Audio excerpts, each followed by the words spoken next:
wabarakatuh dan selamat sejahtera. Selamat datang ke Upclose dan bernama Web TV. Hari ini kita berbesar hati menerima kedatangan Puan Siti Nor Suraya Muhammad Ali, lebih dikenali sebagai Cik Su, untuk berbincang dengan kita atau melakukan perbincangan kita mengenai topik hari ini, Brain Colour Communication. Cik Su nanti akan menerangkan lebih lanjut tentang perkara inilah. Ini adalah salah satu topik yang baru untuk saya sendiri. So dan selepas mendengar penjelasan Cik Su tadi, memang ia adalah sangat-sangat berfaedah untuk semua orang. Terima kasih Cik Su kerana meluangkan masa. Terima kasih untuk juga kami. pada Puan Murni untuk kami di sini. Okey, boleh kita teruskan Cik Su. Cik Su jelaskan latar belakang Cik Su.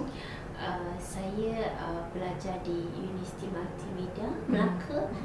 Kemudian saya kerja IT selama lebih kurang 4 tahun sebelum saya memulakan perniagaan butik barangan bayi Luna Tots. Hampir 7 tahun Luna Tots sehingga hari ini, dan sekarang selain daripada membuat latihan kepada ahli kumpulan Luna Tots, saya juga bersama-sama sebuah organisasi lain iaitu ANAMS Leadership yang memberikan latihan leadership atau kepimpinan kepada organisasi di Malaysia. Okey, Cik Su, hari ni kita topik kita adalah Brain Colour Communication. Dan boleh Cik Su jelaskan tentang Brain Colour Communication ini dan bagaimana ia berfungsi dalam komunikasi. Hari ni kita cerita Brain Colour.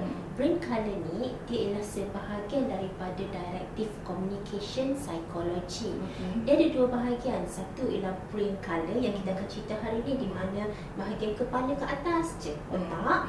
And then ada satu bahagian lain, bahagian hati, iaitu emotional drive, yang kita tak cerita hari ni, mungkin lain kali. So Brain Colour ialah cara memproses data, cara seseorang tu proses data.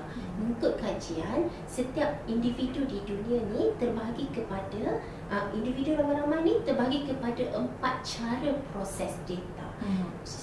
Antaranya satu warna yang agak ramai di Malaysia mempunyai warna ni ialah warna hijau. Warna otak dia samalah macam biasa macam otak kita lah kan. Tapi cuma dilabelkan sebagai hijau, which is ramai, terutama sekali dalam kumpulan usahawan. Individu dengan brain colour yang berwarna hijau ni, dia kalau ada sesuatu information diberikan pada dia, semuanya dalam bentuk gambar dan terawang-awang dekat dia punya fikiran. Dan dia tak dapat, setiap satu tu tak connected antara each other. So dia hanya akan faham, tapi dia dah tahu dah hujung cerita dia apa akan jadi. Maksudnya the big picture dia dah tahu. Dia dah. Daripada 4 warna ni yang kita akan belajar, hijau, biru, ungu, merah dan ungu, merah, kita akan belajar hijau. Hijau ni yang dah tahu dah big picture. Yang 3 warna lagi tak tahu apa nak dibuat dengan information yang dapat. Okay. So bila orang dengan brain colour hijau ni, dia lebih spontan, dia lebih suka bergurau, dia macam boleh buat lawak, boleh buat joke, sebab dia dah tahu apa ke mana kita akan pergi. Dan cuma orang di sekeliling dia akan nampak dia macam mungkin terburu-buru, mungkin macam tak fikir panjang, mungkin macam kalut. Walaupun itulah cara dia belajar. Dia akan faham bila dia start buat sesuatu. Ini hijau, okay? Yang next ialah warna, kita pergi dekat ungu dulu. Ungu ni ialah individu yang lahir dengan brain colour yang berwarna ungu, purple. Dia perlukan banyak information before dia melakukan sesuatu tindakan. So kalau kita let's say sebagai ibu bapa, kita nak bagi arahan pada anak kita yang mungkin berwarna hijau, brain colour dia perlukan banyak information sebelum dia move, sebelum dia melakukan sesuatu, apa saja tugasan. Tapi kalau yang warna hijau tadi, kalau anak kita brain colour warna hijau, kita tak kata lebih mudah, kita cakap dia terus buat. Doesn't mean yang brain colour warna hijau tu terus siap. Salah juga nanti. Orang yang brain colour warna hijau, dia tak kisah salah. Sebab dia sangat suka feedback. Bukan dia sengaja nak buat salah tu, tapi the moment dia tengah buat salah, orang tegur dia betulkan balik. Dia okey dengan salah. Bukannya dia niat buat jelas salah. Tak. Okey. Purple pula, dia tak akan buat apa-apa. Dia akan collect information dulu untuk dia menyelesaikan tugasan tu. So, yang lagi colour ketiga ialah colour merah. Kalau merah ni ialah kalau dia nak buat sesuatu dia kena clarity, dia kena jelas dulu. Selagi dia tak jelas apa-apa dalam fikiran dia, dia tak boleh move forward. Dan dia sangat pentingkan sequencing.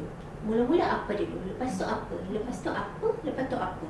Baru dia boleh buat kerja tu, tugasan tu. Dan orang yang lagi satu, yang brain colour yang terakhir, colour biru.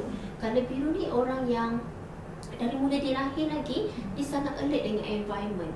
Dia selalu kita akan panggil dia macam ada sixth sense lah. Tapi sebenarnya dia alert dengan environment, dengan people. So that bila dia pernah berada kat tempat tu, dan lain kali dia datang ke tempat tu, dia rasa macam something wrong kat tempat ni sebab tak sama dengan yang dulu. Ataupun kawan-kawan di satu tempat kerja kan, ada tak kawan-kawan kita tiba-tiba je dia macam tegur, okey ke hari ni?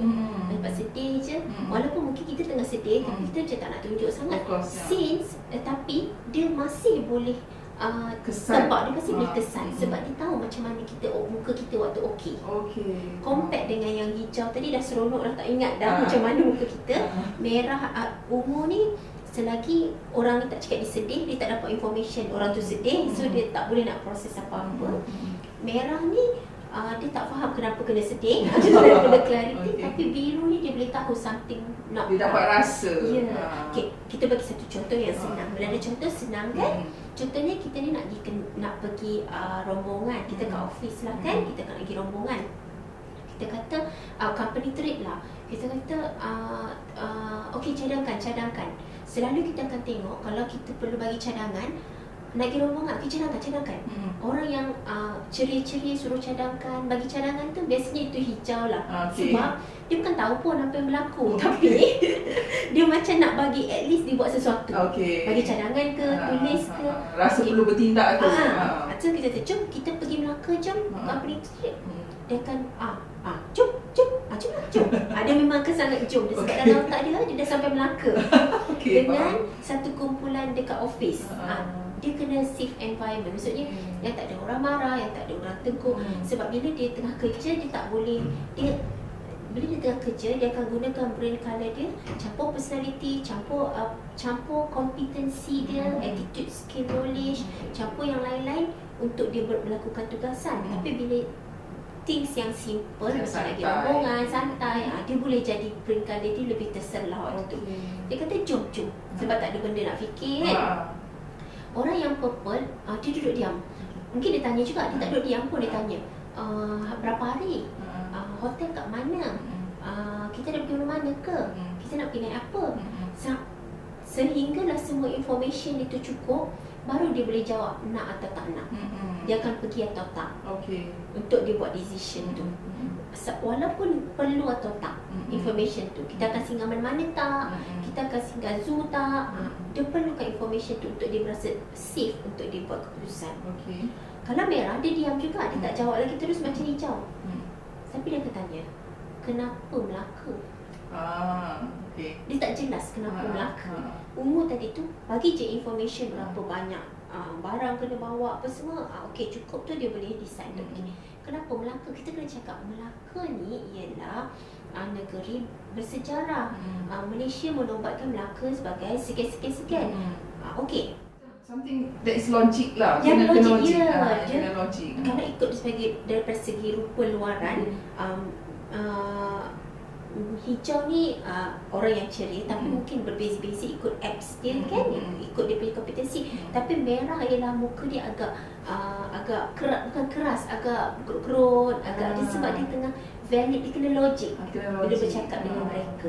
So bila kita dah terangkan kenapa Melaka, second question dia selalunya, okay, so pagi tu nak jumpa kat mana? Orang purple dia akan tanya hotel mana, balik hari apa, bawa baju berapa banyak. Merah tak tanya pun baju mana-mana, mungkin dia akan tanya later, tapi pagi tu kat mana. Saya pernah test brain colour warna merah kawan, saya duk cerita lah, kita buka ni, kita akan pergi sini, kita pergi sini, bagi information banyak-banyak, macam dia tu purple. Tapi dia masih tanya, so pagi tu kat mana? Dia tak boleh lari sequencing dia. Lepas pagi dia mesti kena ikut. Dia kena ikut 1, 2, 3, 4. Baru otak dia boleh proses sampai dia boleh decide. Itu merah. Kalau biru, handy dengan orang biru ni, biru dengan hijau macam lebih kurang sama sebab dia orang spontan, suka orang. Tapi biru lebih memahami orang. So biasanya soalan-soalan ni akan tanya, kita ada tinggal rumah sesiapa tak? Sebab dia teringat kat Melaka mungkin ada a few orang yang dia patut visit. And then hotel tu kalau dia bawa orang selesa tak? Sesuai untuk anak tak? Kalau dia bawa mak ayah okey ke? Maknanya yang biru ni dia lebih mementingkan kepada persekitaran dan persekitaran. So kata setiap daripada kita ini memang dilahirkan dengan brain colour yang berbeza-beza. Itu tidak bermakna yang brain colour kita warna biru apa semua. Maksudnya benda tu cuma label saja kan. Sebab takut nanti orang kata mana dia tahu brain colour apa lah. Brain kita sama je, cuma dia labelkan. Kalau orang tu bertindak macam ni, orang tu cara proses data dia macam tu ni hijau, dia ni macam merah ni dia. Sebab fungsi brain colour ni dia under directive communication, DC psikologi, supaya kita boleh cakap dengan orang tu, dan orang tu boleh cakap dengan kita ikut bahasa masing-masing. Maksudnya mungkin bahasa Melayu, mungkin bahasa Inggeris, tapi bahasa tu cara penerimaan dia. So kalau kita nak ajak orang pergi mana-mana kan, tadi cara dia proses kan, kita nak ajak orang hijau ataupun customer kita orang hijau, kita kena cakap something berbentuk tindakan. Jom pergi Melaka, siaplah. Ataupun register dekat sana, bayar dekat orang ni. Aktiviti yang berbentuk tindakan, apa yang dia kena buat lepas ni. Kalau orang yang purple, bagi dia a lot of information. Kita akan pergi mana, tidur dekat mana, apa semua before cakap dengan dia. Jom kita pergi 2 hari je, lepas tu nanti dia balik lah. Kalau orang yang merah, jelaskan dulu kenapa kita kena pergi situ, untuk apa, berapa hari, baru mula-mula jumpa kat mana dan sampailah balik. Kalau tak jelaskan sampai hujung pun tak apa, at least bagi dia where to start dulu. Hijau ni tak payah bagi where to start, dia dah start dah. Purple ni tak apa, the moment kita bagi information, dia akan adjustkan nanti. Dia purple good in system, red good in sequencing, biru ni good with people. Kalau arrangement, kalau biru ni senang, kita jomlah kita pergi, semua orang pergi. Nanti kau tak pergi, kau seorang je tak pergi. So benda-benda tu matters, boleh bawa family.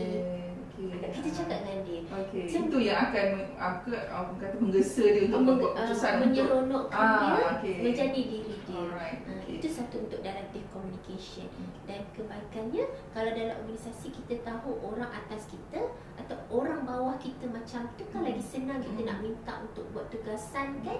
Contohnya kalau kita punya bos hijau suka feedback. Jadi bila kita buat sesuatu, it could be kita colour lain kan, cara kita kena clarity dulu. Tapi bila kita buat sesuatu, dia terus update diri. Sekarang kan kat WhatsApp, kat mana. So dia bukannya nak kita buat betul. Sebab dalam otak kita yang merah, katakan kita merah, saya nak betul dulu baru saya bagi tahu dia. Tapi dalam otak bos kita yang hijau ni, bagi tahu je dah dekat stage mana, macam mana. Sama juga kalau bos kita purple, bagi je a lot information yang dia perlu atau tak perlu tahu pun kita bagi juga. Dia lega kalau dapat benda. Sebab katakanlah kita ni merah ni very structure, nak buat kerja betul-betul analisa, plan, kesalahan atau buat salah adalah satu yang sangat besar pada brain colour warna merah.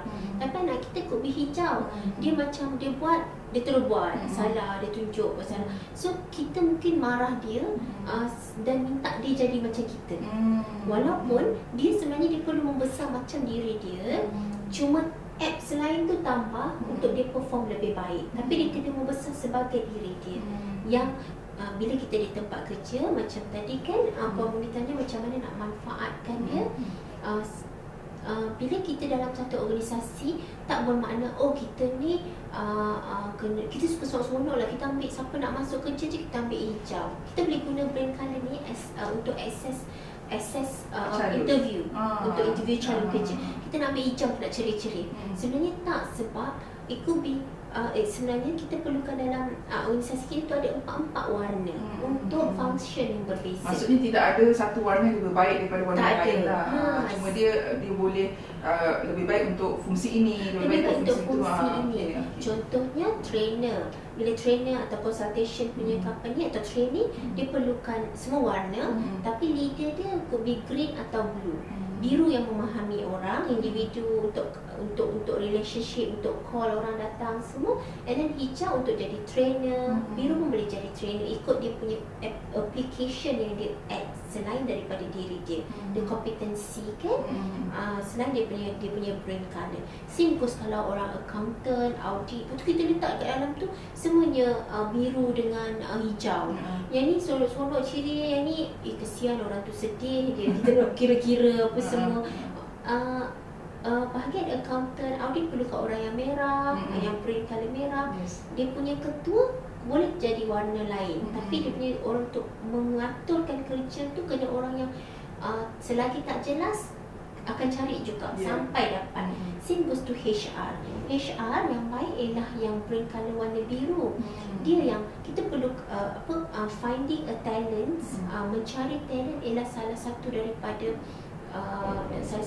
skill yang sangat diperlukan oleh leader zaman sekarang. Tadi Cik Su ada bagikan contoh dalam situasi parent ibu bapa dengan anak kan, anak green, parents merah kan. So bila parent tak tahu brain colour anak itu sendiri, dia akan jadi stress kat situ kan. Ini macam kita sendiri, saya juga seorang ibu, bila kita suruh anak buat something, dia buat lambat, dia nak buat apa semua kan. Lepas tu kita biasa nak cepat kan. Ini benda tu mendatangkan stres. So soalan saya seterusnya, bagaimana brain colour communication ini dapat dimanfaatkan oleh ibu bapa dalam situasi mendidik anak-anak? Betul. Tu macam saya cerita dengan Puan Moni tadi kan, bila Anams leadership dapat sampaikan ilmu directive communication ni kepada organisasi, memang kami sangat besar harapan. So bila individu yang di dalam organisasi tu dapat balik dan gunakan di rumah sebab dia sangat important untuk kita. Bila kita belajar je, kita akan realize yang semua daripada kita tak sama, dan kita sangat perlukan orang tu. Dan kita pun perlu jadi diri kita. Kita akan lebih selama ni bila kita tanya, kita akan cakap sabarlah, dia tu memang macam tu. Oh dia memang macam tu. Dia pula memang macam tu. Yang saya memang macam ni. Tapi kita tak tahu macam ni tu apa. Tapi bila kita ada level ataupun kita ada macam a group of people, senang. Oh dia macam orang yang anak kita macam green lah, biar dia cuba, biar dia buat. Kita macam galakkan dia jadi diri dia. Kita bila dengan anak, kita taklah minta dia faham kita sebab suka juga untuk dia kan. Tapi kita boleh faham dia and then galakkan dia dekat bahagian dia. Kalau dia lambat buat, selain daripada emotional drive dia yang kita tak sentuh hari ni, it could be cara proses dia lain. The moment kita bagi information tu, cara dia proses ada certain benda. Mungkin dia tengah tanya, mama cakap apa tadi dekat mana kita nak dapat benda ni ada tak apa-apa lagi yang tertinggal kalau macam ni kalau macam ni macam mana. Tapi kalau kita dah marah, could be apa yang dia nak buat tu dah jadi macam terencat dan could be jadi frust, lain kali dia dah tak berani dah. Dia mama buat je terus buat. Tapi padahal kelebihan dia dekat analisa tu. So kita kena bagi ruang untuk anak-anak kita. That is very good kalau parents dapat tahu. Tapi itulah niat saya sebenarnya, memang untuk parents. Cik Su, seterusnya apa yang diperlukan oleh seseorang itu untuk mengenal pasti yang A ni dia green, B ni dia purple. Ada tak method ke atau cara yang sesuai untuk mengenal pasti? Di Malaysia kita ada lebih kurang dalam 7 international certified DC psychology, dan di Anams leadership sendiri kita ada hampir 5 orang dalam Anams punya organisation, di mana certified DC ni boleh access dengan lebih tepat lah. Cuma biasanya kalau dalam kelas kita akan bagi ada borang, maksudnya dia punya form yang apabila orang tu jawab dalam keadaan yang selamat, maksudnya dia tak terikat dengan kerja, dia tak fikir apa-apa, dia akan dapat jawab dengan tepat dan boleh kenal pasti, dan jawapan tu hampir 80% tepat. Lagi baki 20% tu kita akan buat validation by cards. Cards tu ada dalam 50 keping kad. Kad tu ada a few gambar-gambar yang unik, di mana yang di-approvekan oleh American Psychology punya badan. Dan gambar tu, bila gambar tu macam satu bridging, macam satu jambatan, bila orang tu tengok, dia akan pilih gambar tu. Selain daripada gambar yang dipilih, proses masa dia pilih cards tu pun kita akan tengok yang untuk validate pada jawapan dia dan betul tak dia warna tu. Cuma dalam situasi kita bekerja sekarang kan, kita akan ada satu warna which is warna yang kita lahir dengannya, dan kita masih akan ada lagi another 3 warna yang kita perlu belajar untuk adapt ataupun untuk pandai juga. Sebab biasanya kita, let's say kita biru, kita rasa macam oh just something wrong lah, tapi still kita kena ada hijau untuk start buat tindakan, ataupun ungu untuk dapatkan information before buat kerja. Cuma kita akan very strong dekat biru. Maksudnya dengan validation tu kita akan lebih tahu warna pertama kita. Okey, Cik Su, jika macam ada para penonton kita yang mahu mendapatkan lebih maklumat tentang communication atau untuk belajar sendiri atau Cik Su difahamkan, Cik Su pun ada buat kelas dan lainnya kan, bagaimana untuk menghubungi Cik Su? Okey, untuk tahun 2016, Adams Leadership fokuskan kepada organisasi, tapi peluang untuk kami buat kepada usahawan, kepada kawan-kawan, kepada semua yang kami sayang ini pada kelas terakhir 13 dan 14 Februari. Itu kita akan belajar brain color dan juga emotional drive. Itu kelas terakhir. Lepas tu memang dah tak ada dah di public. Memang penuh jadual untuk agensi corporate dan organisation di luar sana. Tapi saya sangat berharap kalau kawan-kawan dapat datang, daftar di www.adamsleadership.com ataupun nombor telefon pun saya akan berikan kepada. Sebelum kita mengakhirilah kita berbual pada hari ini, perkongsian kita pada hari ini, ada tak apa-apa yang Cik Su ingin sampaikan? Perjalanan saya start memulakan perniagaan 7 tahun lepas. 7 tahun dan mencari ilmu daripada satu hari ke satu hari, tak ada hari yang rasanya yang tak pergi belajar, sehinggalah menemukan kepada directive communication dan kebanyakan persoalan yang berlaku dalam organisasi saya, ataupun menjawab soalan mengapa seseorang individu tu tak boleh perform. Ada jawapan dia dalam directive communication ni, dan saya sangat berharap kawan-kawan ataupun seluruh rakyat Malaysia dapat belajar mengenai ilmu ini untuk diaplikasikan kehidupan sehari-hari kepada kehidupan kita, kerja kita, tapi yang paling penting keluarga kita. Okey. Terima kasih Cik Su atas perkongsian hari ini. Saya sangat-sangat bertuah lah dapat berkongsi sedikit ilmu daripada Cik Su. Orang lain berbayar, saya tak berbayar hari ini. Jadi tapi masih ada satu part lagi which is more important part juga. Belum habis, emotional drive. Emotional drive, iaitu dia ada gabungan lah brain color communication dan emotional drive ni perlu bergerak bersama untuk kita betul-betul memahami secara menyeluruh akan DC psikologi ini. Dan emotional drive ni ada sambungan kan. Emotional drive ni macam butang yang bila benda tu tersentuh, orang tu akan sangat bersemangat. Dan butang tu juga boleh jadi bila tersentuh dia akan jadi demotivated hanya kerana orang sentuh butang tu. So yang susahnya bila kita tak tahu apa butang orang lain untuk kita kerja dengan dia, dan lagi susah bila butang kita pun kita tak tahu. Itu so macam lost bertahun-tahun. Dia macam diri sendiri je kan. Betul. Okey, untuk mendapatkan lebih ilmu nanti boleh menghubungi Cik Su daripada apa yang telah diberikan tadi, maklumat yang diberikan tadi. Okey, Cik Su, terima kasih atas perkongsian hari ini.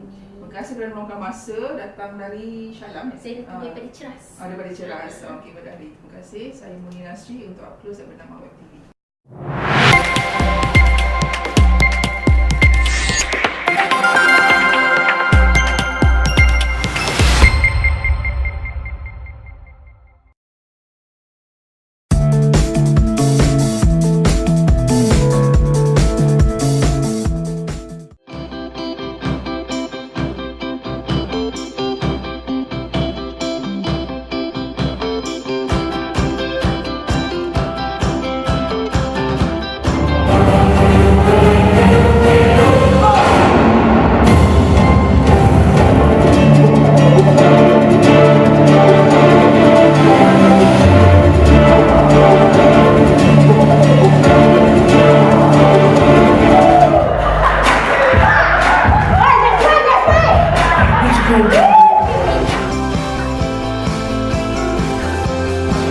Hello, my name is Warren. We are here now at the Sandia Theatre So please come and join us, watch our show, and I hope you enjoy the show. And I'll see you soon. Thank you. Hello, hi. I'm Eric Yap, and welcome to Decendium Theatre. What we do here is a live magic show in Malacca. We will be performing magic show almost every day, 6 days a week.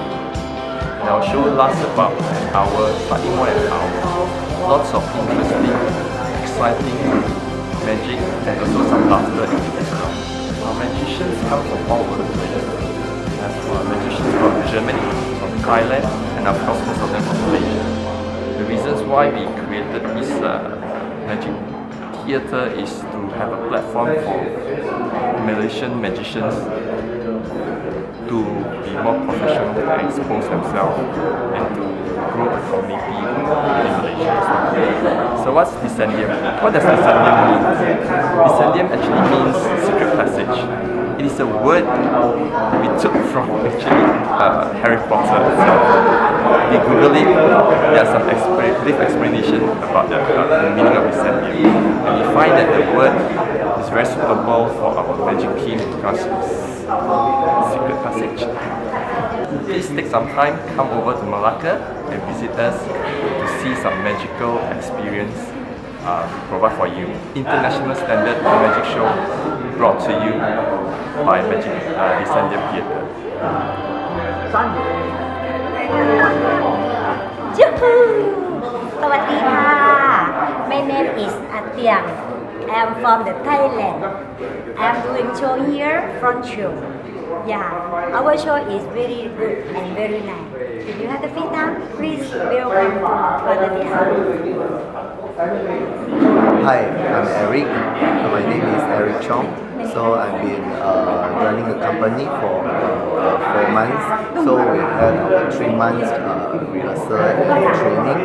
So this is 4 months and we have our first performance.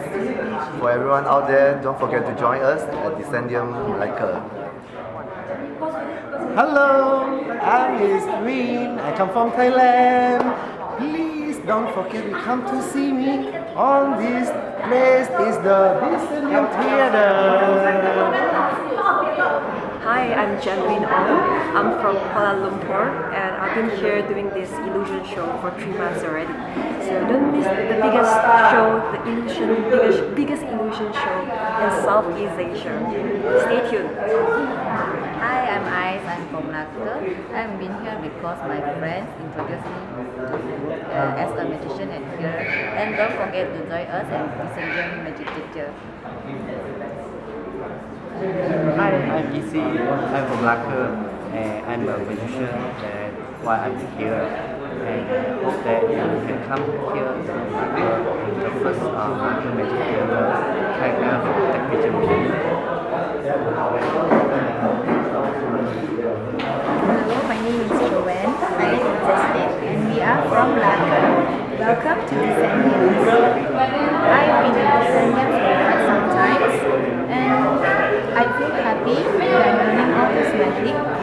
So I hope that all of you out there will support us and will come and watch our show. Don't forget to catch us at Decendium. See you!